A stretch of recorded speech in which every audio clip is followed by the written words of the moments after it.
ఏలూరులోని ఓ వైద్య కళాశాలలో ర్యాగింగ్ కలకలం రేపింది. సీనియర్లకు జూనియర్లకు అర్ధరాత్రి గొడవ జరిగింది. కొంతకాలంగా సెకండ్ ఇయర్ విద్యార్థులను థర్డ్ ఇయర్ విద్యార్థులు వేధిస్తున్నట్లు ఆరోపణలు ఉన్నాయి. 15 మంది సీనియర్లపై జూనియర్లు ఫిర్యాదు చేశారు. దీంతో విద్యార్థులకు పోలీసులు కౌన్సిలింగ్ ఇచ్చారు.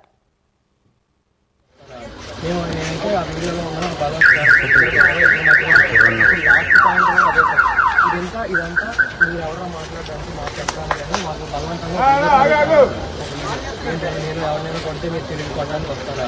నేనంటే ఆ వీడియోలో ఉన్న లాస్ట్ పాయింట్ అదే సార్. ఇదంతా మీరు ఎవరో మాట్లాడడానికి మాట్లాడతాను కానీ మాకు బలవంతంగా ఏంటంటే నేను ఎవరినైనా కొడితే మీరు తిరిగి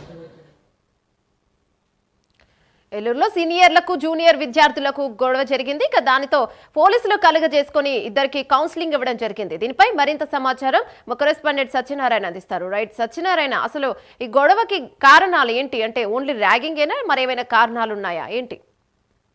ఏమన్నా నిన్న అర్ధరాత్రి ఏలూరులో ర్యాగింగ్ కలకలం జరిగింది. ఏదైతే ఏలూరు జిల్లాలోని ఏలూరు ప్రభుత్వ వైద్య కళాశాలలో విద్యను అభ్యసిస్తున్న ఇటు సీనియర్లు జూనియర్లకి మధ్య ఒక ఘర్షణ వాతావరణం నెలకొంది. అర్ధరాత్రి ఇరు వర్గాల మధ్య ఘర్షణ నేపథ్యంలో ఇటు జూనియర్ విద్యార్థులు ఏదైతే ద్వితీయ సంవత్సరం వైద్య విద్యను అభ్యసిస్తున్నటువంటి విద్యార్థులు ఎవరైతే ఉన్నారో వారందరూ కూడా హాస్టల్ భవనం బయటకు వచ్చి ఆందోళనకు దిగారు. ఈ నేపథ్యంలోనే వారు ఏదైతే సీనియర్ విద్యార్థులు 3వ సంవత్సరం చదువుతున్న విద్యార్థులు ఎవరైతే ఉన్నారో దాదాపు 15 మంది విద్యార్థులు తమను ఎంతో కాలంగా వేధిస్తున్నారని, చెప్పిన పనులు చేయకపోతే తమపై భౌతిక దాడులకు దిగుతున్న పరిస్థితి అయితే ఉందని చెప్పి ఆరోపిస్తున్న పరిస్థితి. ఈ నేపథ్యంలోనే గత కొద్ది కాలంగా జరుగుతున్న ఈ గొడవల నేపథ్యంలో ఇటు జూనియర్ విద్యార్థులు కూడా కాలేజీ యాజమాన్యం దృష్టికి తీసుకువెళ్ళినప్పటికీ వారు సరైన స్పందన రాకపోవడం, వాళ్ళు పట్టించుకోవడంతో ఇటు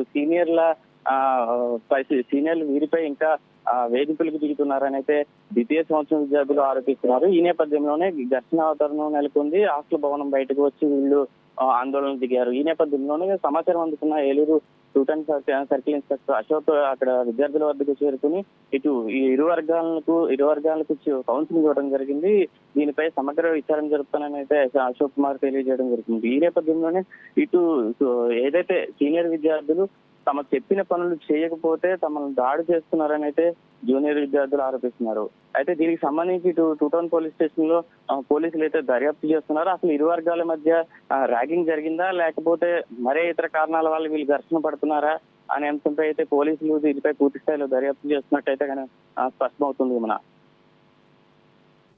రైట్, థ్యాంక్ యూ సత్యనారాయణ.